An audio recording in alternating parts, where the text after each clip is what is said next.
आज है 14 मई और 14 मई की हम कुछ करंट न्यूज़ एनालिसिस जो है उसको कवर करते हैं। तो पहली न्यूज़ एनालिसिस जिसको कवर किया जा रहा है वो है भारत ईरान में चाबहार समझौते पर हस्ताक्षर।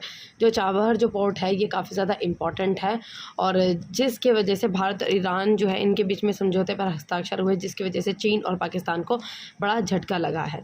और चीन और भारत और ईरान ने चाबहार में स्थित शाहिद बेहश्ती जो बंदरगाह के टर्मिनल के परिचालन के लिए सोमवार को दीर्घकालीन अनुबंध पर हस्ताक्षर किए हैं। और इसमें चीन और पाकिस्तान को काफ़ी बड़ा झटका लगा है, क्योंकि जो सामयिक रूप में हालत जो है वो भारत के पक्ष में है। और ईरान में जो और बंदरगाही जहां जरानी और जलमार्ग मंत्री सरबोधन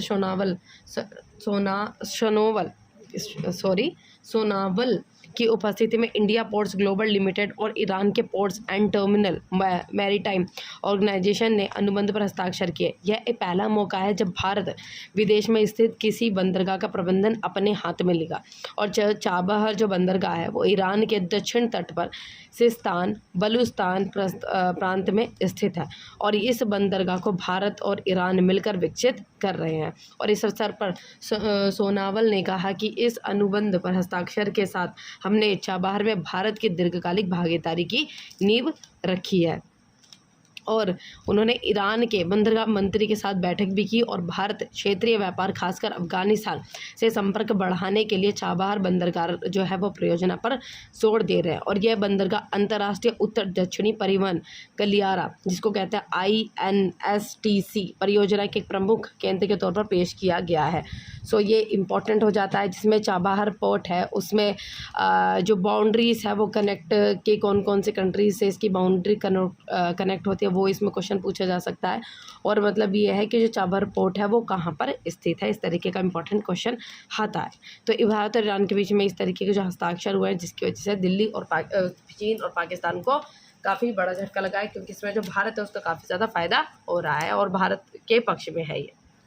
10वीं और 12वीं का बोर्ड का जो रिज़ल्ट है वो 13 मई को आया था। तो आज 14 मई को इसमें बताया जा रहा है 10वीं और 12वीं की बोर्ड की छात्राओं ने बाजी मारी, जिसमें छात्राओं ने काफ़ी अच्छे रैंक नंबर हैं वो हासिल किए हैं इसमें। और जो परिमाण है जिसमें 93.6% छात्र उत्तीर्ण हुए हैं। और अधिकारियों के द्वारा ये कहा जाए कि 10वीं कक्षा के नतीजों में 94.75% जो है वो छात्राएँ उत्तीर्ण हुई हैं और लड़कों की तुलना में 2.04% जो है अधिक छात्राएं उत्तीर्ण हुई हैं। मतलब लड़कों से ज़्यादा छात्राएं जो है लड़कियां वो उत्तीर्ण हुई हैं। और जो 12वीं है उसकी बोर्ड परीक्षा में 91.52% जो है वो छात्राएं उत्तीर्ण हुई हैं और यह संख्या लड़कों की तुलना में 6.4% से अधिक है। और ये भी कहा जा रहा है कि 10th बोर्ड में 47,000 से अधिक छात्रों ने इस परीक्षा में 95% से अधिक अंक प्राप्त किए हैं। वही 2.12 जो लाख से अधिक विद्यार्थियों को 90% से अधिक जो है वो अंक मिले हैं। और 1.32 लाख से अधिक छात्रों को कंपार्टमेंट श्रेणी में लाया गया है। और 12वीं के उसमें देखा जाए तो 12वीं का जो परिणाम है उसमें 87.98% जो है वो विद्यार्थी उत्तीर्ण हुए हैं। लड़कों के मुकाबले अधिक संख्या में लड़कियों ने बाजी मारी है। चौथे चरण के चुनाव में 65% जो है वो मतदान हुआ है। जो चौथे चरण के जो मतदान और इसमें 65% अब इस न्यूज़ पर चलते हैं, जिसमें इंडिया सत्ता में आया तो अगले ही दिन जेल से वापस आऊँगा। अभी रिसेंटली जो केजरीवाल को लिक्वर के केस में जो है शराब घोटाले के केस में जो है उनको जो है वो तिहाड़ जेल में बंद किया गया था, लेकिन हाल ही में इनकी जो ज़मानत जो है वो कर दी गई है। इनकी ज़मानत हुई है और इनकी ज़मानत जो सुप्रीम कोर्ट के द्वारा इनकी ज़मानत करी गई है। तो इनके द्वारा जब केजरीवाल की ज़मानत जो करी गई तो सुप्रीम कोर्ट ने कुछ इनको शर्तें दी। जिन शर्तों के ऊपर केजरीवाल की ज़मानत की गई है वो कुछ शर्तें कुछ इस प्रकार है, जिसमें कहा जा रहा है कि जो शराब नीति जो केस है उसमें किसी तरीके का बयान जो है वो नहीं देंगे और मुख्यमंत्री जो कोई भी मुख्यमंत्री का ऑफिस है और दिल्ली सचिवालय में उनकी एंट्री नहीं होगी, मतलब उसमें वो एंट्री नहीं करेंगे। और इसमें ये भी कहा जा रहा है कि जो सुप्रीम कोर्ट की जो शर्तें हैं उसमें तीसरी शर्त ये है कि जो सरकारी कामकाज में किसी भी तरीके की दखलंदाजी जी नहीं करेंगे और किसी भी चीज़ में जैसे कि अपने हस्ताक्षर दे रहे हैं तो उसमें अपने हस्ताक्षर नहीं देंगे और शराब नीति से जुड़ी बातें किसी भी व्यक्ति से वो नहीं करेंगे, ये उनके द्वारा कहा जा रहा है। तो सुप्रीम कोर्ट के द्वारा इन कुछ शर्तों पे केजरीवाल जो है उसको ज़मानत दी गई और इसकी जो ज़मानत है वो 20 दिनों तक की ज़मानत है और 2 तारीख को इनको वापस से ही जो है वो तिहाड़ जेल में बंद कर दिया जाएगा। ये जो इनको जो ज़मानत जो है वो मिली है केजरीवाल को, ये इस तौर पर मिली है ताकि ये चुनाव में किसी भी तरीके की चीज़ एक्टिविटीज़ वगैरह हैं जो वो कर सके, जैसे उसमें चुनाव प्रचार के लिए इनको जो है वो रिहा किया है। लेकिन इसके द्वारा ईडी के द्वारा और बाकी लोगों के द्वारा, आम जनता के द्वारा इस ज़मानत के ऊपर सवाल उठाए जा रहे हैं कि अगर इसी प्रकार लोगों की ज़मानत जो है वो चुनाव प्रचार के लिए, किसी कार्य करने के लिए लोगों की ज़मानत जो है वो कर दी जाती है, अगर इसी तरीके से केजरीवाल की ज़मानत कर दी गई है तो बाकी लोगों के लिए भी ज़मानत जो है वो उसी प्रकार से होनी चाहिए, क्योंकि लोगों को बाहर उनके बहुत सारे इंपॉर्टेंट काम होते हैं जिसकी वजह से उनकी ज़मानत कर देनी चाहिए। ठीक है, तो उसी वजह से ईडी के अभी ये कहा जा रहा है कि अभी तक इस प्रकार से नहीं हुआ कि इस तरीके से, ये पहली बार ऐसा हुआ है कि किसी को चुनाव प्रचार के लिए जो है वो इस तरीके से अंतरिम जमानत जो है वो दी जा रही है। और उनके द्वारा ये कहा जा रहा है कि जो है मौलिक अधिकार में भी इस तरीके से कोई बात नहीं कही गई कि चुनाव प्रचार के लिए जो व्यक्ति है उसको जेल से जो है अंतरिम जमानत जो मिलेगी। और समानता के लिए अभिशाप है, क्योंकि ये जो है वो समानता की बात नहीं करता है, क्योंकि अगर एक व्यक्ति को इस तरीके से रिहा किया गया तो बाकी लोग भी इस तरीके की डिमांड करते हैं तो उनको भी रिहा किया जाना चाहिए। तो ये राइट इक्वालिटी के ऊपर मतलब ये है एक कड़ा तमाचा कह सकते हैं इसको, राइट इक्वालिटी मतलब सभी को इस तरीके से, फिर जो व्यक्ति इस तरीके की डिमांड करता है तो उसको भी जो है वो ज़मानत चुनाव प्रचार के लिए ऐसे करके मिलनी चाहिए। तो इसी चीज़ को देखते हुए अभी जो खलीफा जो क्या कहते हैं खालिस्तान को जो समर्थक है, खालिस्तान को जो समर्थन करते हैं, जो अमृतपाल है, उनको भी इसी तरीके से जेल में बंद कर दिया गया था। लेकिन उन्होंने भी चुनाव में इस तरीके से फाइनल नॉमिनेशन वगैरह साइन करके चुनाव में नॉमिनेशन का नाम दे के कि वो भी चुनाव लड़ेंगे, उस तरीके से उन्होंने भी सुप्रीम कोर्ट में अपील करके अपने अंतरिम जमानत की और रिहा की जो है वो बात की है कि हमको भी जमानत जो है वो मिलनी चाहिए। तो ये एक गलत बात है, क्योंकि इस तरीके से अगर बात की है तो बाकी लोग भी इस तरीके से रिहा होने की बातें करेंगे, तो ये एक चीज़ गलत है कि बाकी एक पर्सन की हुई तो बाकी कितने लोगों की जमानत पे इस तरीके से जो है वो प्रतिबंध लगाया जाएगा। तो इंडिया सत्ता में आया तो अगले ही दिन जो है जेल में वापस आऊँगा, ये बात इसमें कही गई है। तो इसमें देखते हैं कि इस न्यूज़ में जो है वो एक्चुअली में क्या लिखा है। जो अभी तक की जितनी जो खबर आई थी, जो केजरीवाल की जो छूटने की रिहाज अंतरिम जमानत की जो खबर थी वो कुछ इस प्रकार थी, जिसमें हमने देखा कि किन शर्तों के ऊपर केजरीवाल जो है उसको रिहा किया गया और जो है ईडी का जो फैसला था वो रिहा के ऊपर क्या था, और बाकी जो है ये मौलिक अधिकार के लोगों को राइट टू इक्वालिटी को किस तरीके से एक मतलब इस तरीके से किस तरीके से ठेस पहुँचाता है। तो जो ये कहा जा रहा है कि जो कथित दिल्ली अधिकारी जो आबकारी नीति घोटाले में जुड़े एक धन शोधन मामले में गिरफ्तार केजरीवाल को लोकसभा चुनाव में प्रचार के लिए, देखो इसमें भी लिखा है कि लोकसभा चुनाव में प्रचार के लिए उच्चतम न्यायालय से 1 जून तक अंतरिम जमानत जो है वो दी गई है। अंतरिम जमानत का मतलब होता है अंतरिम जमानत, जिसमें इस तरीके से जमानत जो है व्यक्ति को मिली होती है, जैसे कुछ शर्तों के ऊपर जो है व्यक्ति का रिहा होना, जैसे कोर्ट के द्वारा कुछ शर्तें हैं जिसके ऊपर व्यक्ति का रिहा होना, उसको कहा जाता है अंतरिम जमानत। सो न्यायालय के इस आदेश के अनुसार उन्हें 2 जून को आत्मसमर्पण जो है वो करना होगा, जेल वापस जाना होगा और लोकसभा चुनाव के 7वें और अंतिम चरण के तहत 1 जून को मतदान होगा और मतगणना एक साथ 4 जून को होगी। और केजरीवाल के द्वारा ये कहा जा रहा है कि जब मैं तिहाड़ में गया था तो 15 दिन तक इन लोगों ने मेरी दवाई बंद कर दी थी और मैं शुगर का मरीज़ हूँ, और जब मैं बाहर था तो 52 यूनिट जो है वो इंसुलिन लिया करता था, और जब मैं जेल में गया तो इन्होंने 15 दिन तक शुगर की दवाई भी बंद कर दी। तो यह तो जनता ने बाहर खूब आवाज़ उठाई कि मीडिया वालों ने आवाज़ दी, इसकी वजह से मेरी दवाई जो है चालू, ये केजरीवाल के द्वारा कहा जा रहा है। लेकिन कुछ चीज़ें तो वो दिखाई भी गई थी न्यूज़ में, जिसमें ये दिखाया गया था कि वो खुद इस तरीके की एक्टिविटीज़ कर रहे थे। कुछ एक्टिविटीज़ करने से इनका जो शुगर लेवल था वो बढ़ गया था, जिसकी वजह से उनको दिक्कतें होनी शुरू हो गई थी।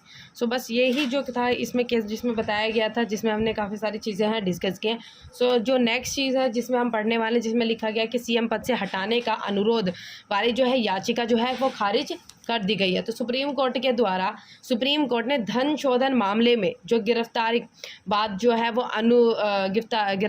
बाद अरविंद केजरीवाल को सीएम पद से हटाने का अनुरोध करने वाली जो याचिका, जैसे सीएम पद से हटाने की जो याचिका जो दायर की थी, वो सुप्रीम कोर्ट के द्वारा उनकी याचिका जो है वो खारिज कर दी गई है। और साथ ही टिप्पणी करते हुए ये भी कहा गया है कि केजरीवाल को पद से हटाने का मामला उपराज्यपाल पर निर्भर है, वह चाहे तो कार्रवाई करें, लेकिन हम इस पर कोई सुनवाई नहीं करेंगे। तो इसकी जो कंप्लीट न्यूज़ अब हम पढ़ते हैं। केजरीवाल को जो है सीएम पद से हटाने का जो है अनुरोध करने वाली जो याचिका है वो खारिज कर दी गई। सुप्रीम कोर्ट ने टिप्पणी करते हुए ये कहा, सुप्रीम कोर्ट के द्वारा ये कहा जा रहा है कि जो केजरीवाल है उसको सीएम पद से हटाने का मामला उपराज्यपाल पर निर्भर है, वह चाहे तो कार्रवाई करें, लेकिन हम हस्तक्षेप नहीं करेंगे। तो सुप्रीम कोर्ट का ये कहना है जो केजरीवाल है उसको जो पद से हटाने की जो बातें कही जा रही है, तो उस पर सुप्रीम कोर्ट का कहना है कि हम उसके बीच में कोई भी हस्तक्षेप नहीं करेंगे। वो उपराज्यपाल है, उपराज्यपाल अगर चाहे तो वो उस तरीके की कार्यवाही कर सकती है, बाकी हम इसमें किसी तरीके का हस्तक्षेप नहीं करेंगे।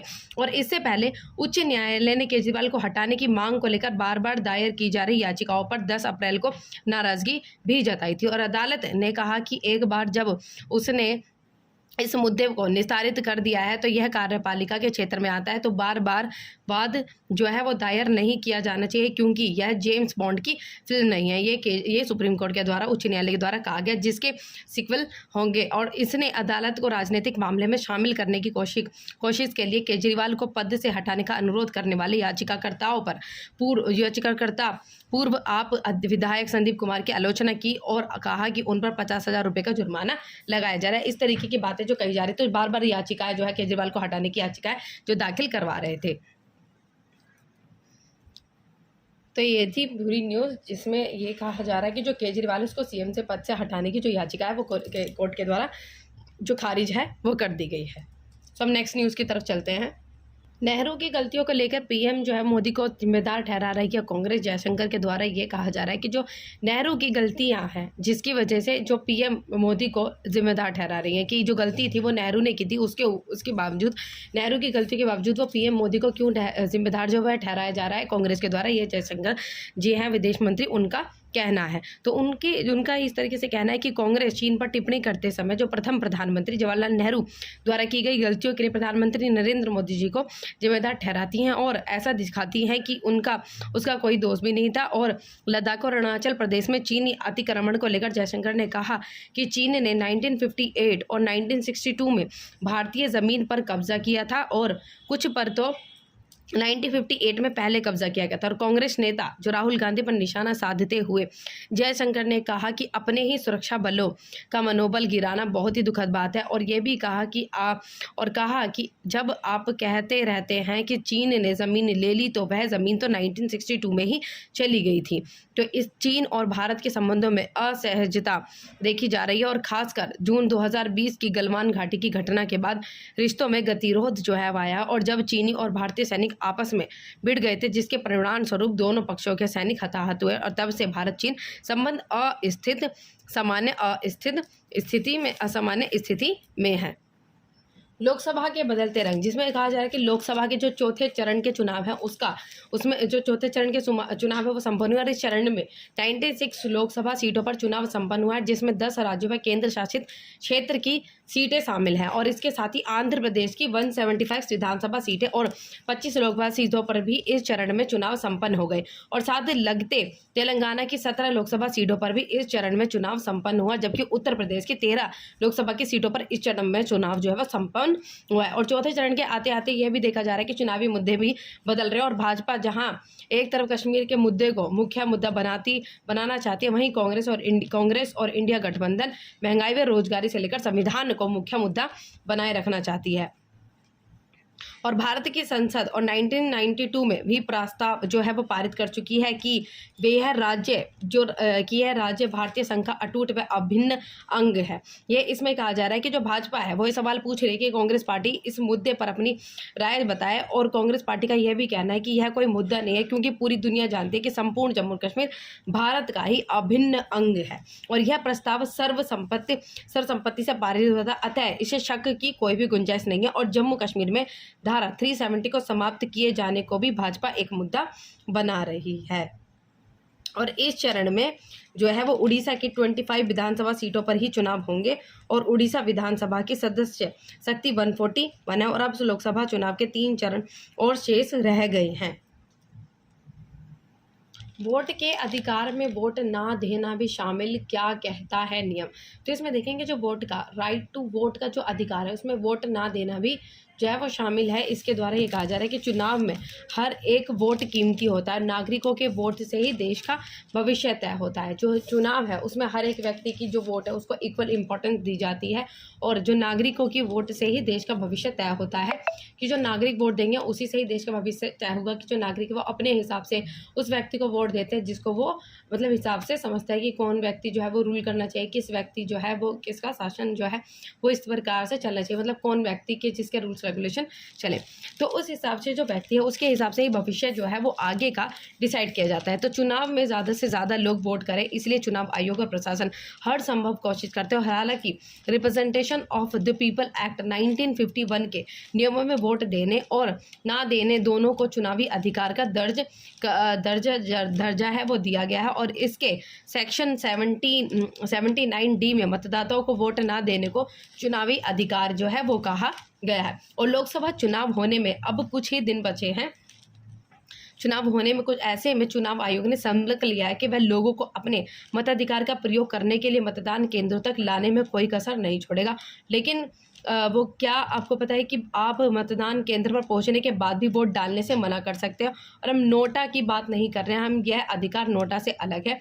अगर मतदान केंद्र पहुंचने के बाद वोट नहीं डालना चाहते हैं तो आप मना कर सकते हैं। तो इसमें ये बातें इसमें कही जा रही है। इस नियम का चुनाव पर क्या असर पड़ता है? अगर जो इस तरीके का नियम है इसके ऊपर जैसे क्या वोट ना देना भी शामिल है, इस नियम का चुनाव के ऊपर क्या असर पड़ता है? अगर उन मतदाताओं की संख्या जो रूल 49O के तहत किसी को भी वोट ना देने के विकल्प को चुनते हैं तो सबसे ज़्यादा वैध मत पाने वाले उम्मीदवार से ज़्यादा है।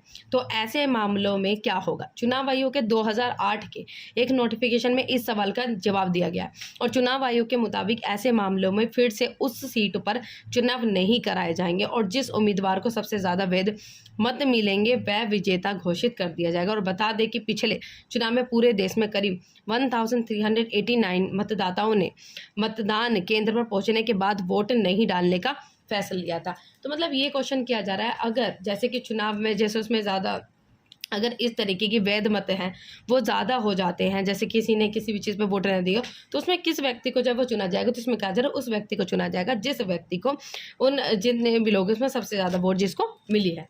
तो ये इसमें पूछा गया है कि वोट के अधिकार में वोट ना देना भी शामिल, क्या कहता है नियम।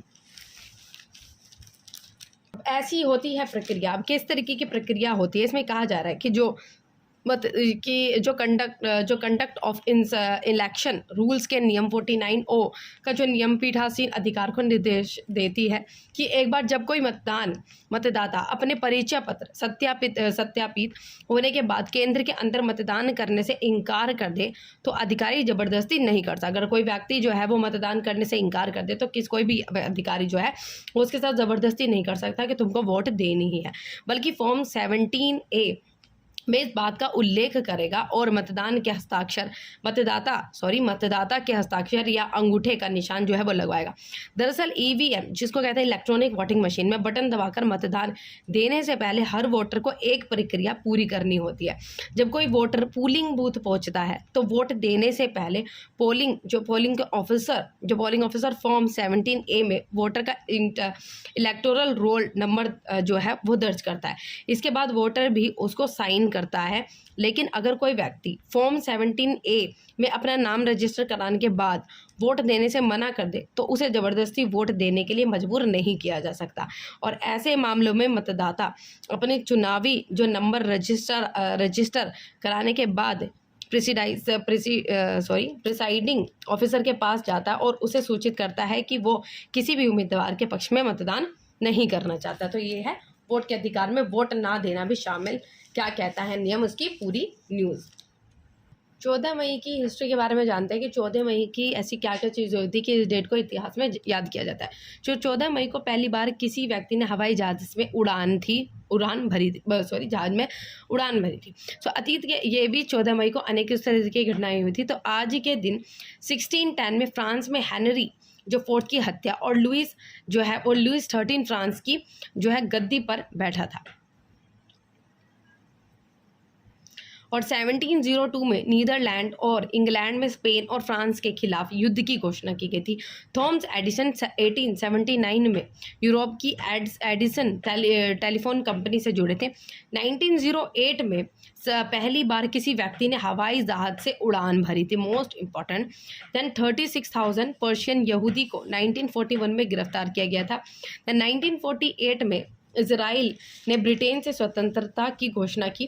देन 1963 में कुवैत संयुक्त राष्ट्र का 111वां सदस्य बना और ये 1963 में जो कुवैत है वह संयुक्त राष्ट्र का 111वां सदस्य बना।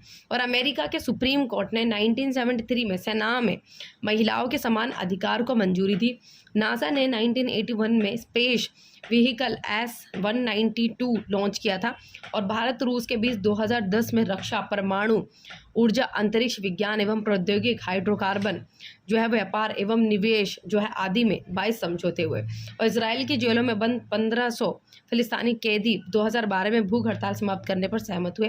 और 2013 में ब्राज़ील में समलैंगिक विवाह का मान्यता देने वाला 15वां देश बना। सो ये है 14 मई की हिस्ट्री। 14 मई को कैसी इंपॉर्टेंट न्यूज़ है जिसको हम देखा है। एक इम्पॉर्टेंट न्यूज़ सामने आ रही है जिसमें हम कवर करते हैं, जिसमें कहा जा रहा है कि जस्टिन ट्रूडो की खुल गई पोल। इस न्यूज़ का एनालाइज करेंगे कि इस न्यूज़ में किस तरीके की बातें जो हैं वो कही गई हैं। सो आज स्टार्ट करते हैं।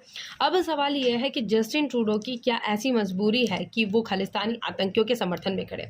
अभी हाल ही में हमने देखा था जब वहाँ पर जब कनाडा में इस तरीके की चीज़ें हो रही थी, जब वहाँ पे कोई फेस्टिव जो है वो पंजाबियों के लिए मनाया जा रहा था, तो उसमें जो है खालिस्तानी जो है वो इस तरीके का नारा लगा रहे थे कि खालिस्तान जिंदाबाद। तो उसमें जो जस्टिन ट्रूडो है उन्होंने किस तरीके का स्माइल कर रिएक्शन करा था कि जैसे उनको वो सपोर्ट कर रहे हो। तो इस तरीके की बातें जो है वो कही जा रही है कि वो किसको सपोर्ट करते हैं। तो जस्टिन ट्रूडो की ये है कि वो जो खालिस्तानी आतंकियों की कहा जा रहा है कि उनकी इस तरीके की क्या मजबूरी है कि वो खालिस्तानी आतंकियों के समर्थन में खड़े हैं। और उनकी मजबूरी यह है कि उनकी सरकार कट्टर खालिस्तानी जगमीत सिंह के नेतृत्व वाली न्यू डेमोक्रेटिक पार्टी के 24 सदस्य के समर्थन में ही चल रही है। ट्रूडो इस समूह को नाराज करने का खतरा मोल नहीं ले सकते। और कनाडा में अगले वर्ष चुनाव होने वाले और कनाडा की जो कुल आबादी है वो 3.8 करोड़ के आसपास है और सिखों की आबादी वहाँ लगभग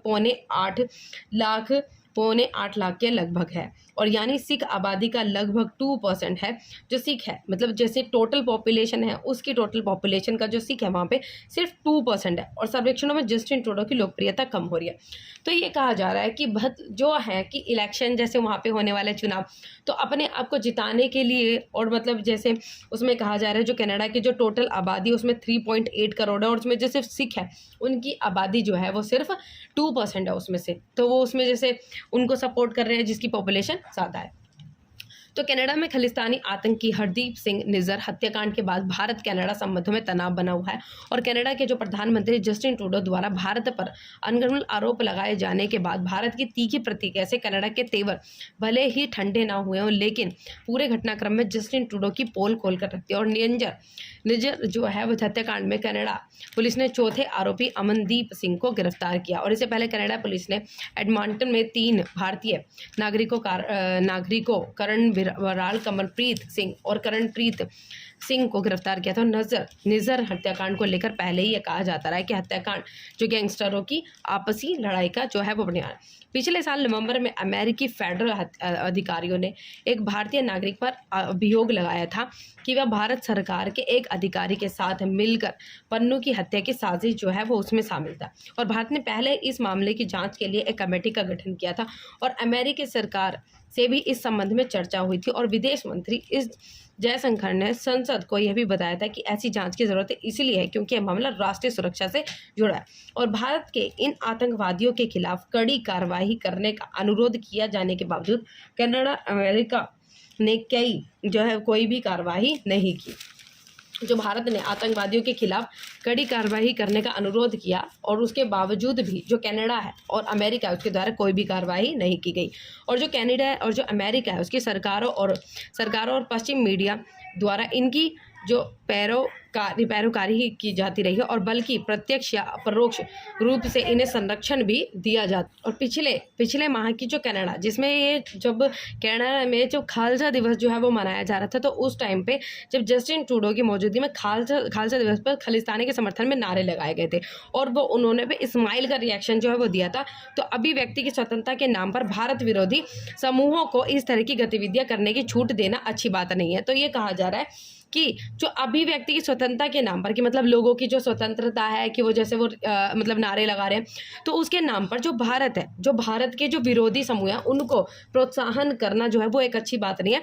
और उस कार्यक्रम में ट्रूडो ने सिखों के अधिकार और स्वतंत्रता की रक्षा की कसम खाई और अपने मतलब उन्होंने सिखों की और स्वतंत्रता की, उनके अधिकार की जो है उनकी रक्षा की कसमें खाई, लेकिन वो इस्माइल से रिएक्ट करके वो खालिस्तानी जो है उनको सपोर्ट जो है वो कर रहे हैं। इस तरीके से बातें कही जा रही है। और अपने देश में किसी व्यक्ति या समूह के अधिकार और स्वतंत्रता की रक्षा करना अच्छी बात है, पर सवाल यह है कि जिस व्यक्ति या समूह के लिए बात की जा रही है उसकी मंशा और राजनीति क्या है। और अब सवाल ये भी उठाया जा रहा है कि जस्टिन ट्रूडो की ऐसी क्या मजबूरी रही है कि वो खालिस्तानी आतंकियों के समर्थन में रहे हैं। और उनकी मजबूरी यह कही जा रही है कि उनकी सरकार कट्टर खालिस्तानी जगमीत सिंह के नेतृत्व वाली न्यू डेमोक्रेटिक पार्टी के 24 सांसदों के समर्थन में ही चल रही है। और ट्रूडो इस समूह को नाराज करने का खतरा जो है वो नहीं मोल ले सकते हैं। तो जो वो ये कारण उसके पीछे बताया जा रहा है कि जो है जस्टिन ट्रूडो वो क्यों खालिस्तानी को सपोर्ट जो है वो करते हैं, कि उसकी बात ये बताई जा रही है कि उनकी जो सरकार है वो कट्टर खालिस्तानी जगमीत सिंह के नेतृत्व वाली न्यू डेमोक्रेटिक पार्टी के 24 सांसदों के समर्थन में ही चल रही है। और ट्रूडो इस समूह को नाराज जो है वो नहीं करना चाहते और वो नहीं खतरा मोल लेना चाहते। और कनाडा में अगले ही वर्ष जो है वो चुनाव होने वाला है और कनाडा की जो आबादी है वो हमने आपको बता दिया। और सर्वेक्षणों में जस्टिन ट्रूडो की लोकप्रियता कम हो रही है और बढ़ रही महंगाई, जीवन यापन के लिए लोगों के पास पैसों की कमी और महंगे होते घर देश के लोगों के बीच जो है सबसे बड़े मुद्दे हैं। और मजबूरन ट्रूडो को खालिस्तानी नेताओं की बैसाखी थामनी पड़ रही है। जस्टिन ट्रूडो को केवल चुनावी की ही चिंता है, इसीलिए वे भारत कनाडा संबंध को नज़रअंदाज कर रहे हैं और इसके नतीजे अंततः कनाडा को ही नुकसान होगा। तो ये पूरा जो न्यूज़ एनालिसिस जो हमने कवर किया है, जिसमें ये बताया जा रहा है कि जस्टिन ट्रूडो की खुल गई पोल और जस्टिन ट्रूडो जो है क्यों खालिस्तानियों को जो है वो सपोर्ट करते हैं और जो खालसा दिवस पे उन्होंने जो सिखों को इस तरीके की कि उनकी स्वतंत्रता की रक्षा करेंगे उसका वादा किया जाता है। चलो नेक्स्ट न्यूज़ को कवर करते हैं। पीओके में थम नहीं रहा बवाल और चौथे दिन भी स्थिति तनावपूर्ण रही और पीएम शहबाज ने 23 अरब रुपए का अनुदान आवंटित किया। पाकिस्तान के कब्जे वाले कश्मीर पीओके में गेहूं के आटे, बिजली की ऊंची कीमतें और अधिकार कर के खिलाफ शुरू की गई हुई बड़ी हड़ताल जो है वो चौथे दिन पर भी भारी रही है और जिसके चलते जो है वो जिसके चलते देश की सरकार को क्षेत्र में बढ़ती अशांति को ख़त्म करने के लिए तत्काल जो है वो 23 अरब रुपए जो है आवंटित करने पड़े।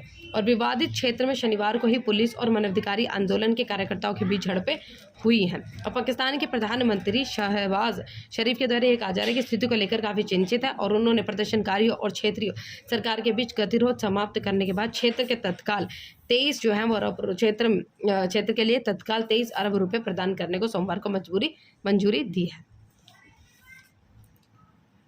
नेपाल के नए नोट पर भारत के पक्ष में बोलना पड़ा भारी, नेपाली राष्ट्रपति के आर्थिक सलाहकार को देना पड़ा इस्तीफा।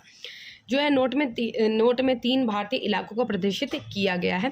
नेपाल के राष्ट्रपति रामचंद्र पौडेल के आर्थिक सलाहकार ने 100 रुपये के नए नोट पर 3 भारतीय क्षेत्रों को शामिल करते हुए एक मानचित्र प्रदर्शित करने के नेपाल सरकार के फैसले की आलोचना से उपजे विवाद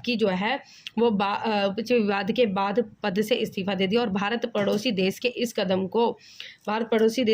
को पहले ही खारिज कर चुका है। राष्ट्रपति कार्यालय द्वारा जारी एक प्रेस विज्ञप्ति के अनुसार राष्ट्रपति ने चिरंजीवी नेपाल के इस्तीफे को रविवार को मंजूर कर दिया और चिरंजीवी ने सोमवार को कहा कि मैंने एक अर्थशास्त्री और केंद्रीय बैंक के पूर्व गवर्नर के नाते टिप्पणियां की थी, लेकिन कुछ मीडिया संस्थानों में राष्ट्रपति पद की संभावना संस्था के विवाद में शामिल करने की कोशिश करते हुए ये कहा जा रहा है कि जो जो कि एक बैठक में 100 रुपये के नए नोट की छपाई में पुराने नक्शे की जगह नए नक्शे का इस्तेमाल करने का निर्णय किया गया है। और CPNUML के अध्यक्ष एवं पूर्व प्रधानमंत्री KP शर्मा ओली ने चिरंजीवी नेपाल की टिप्पणियों को लेकर उनकी जो है सार्वजनिक आलोचना की थी।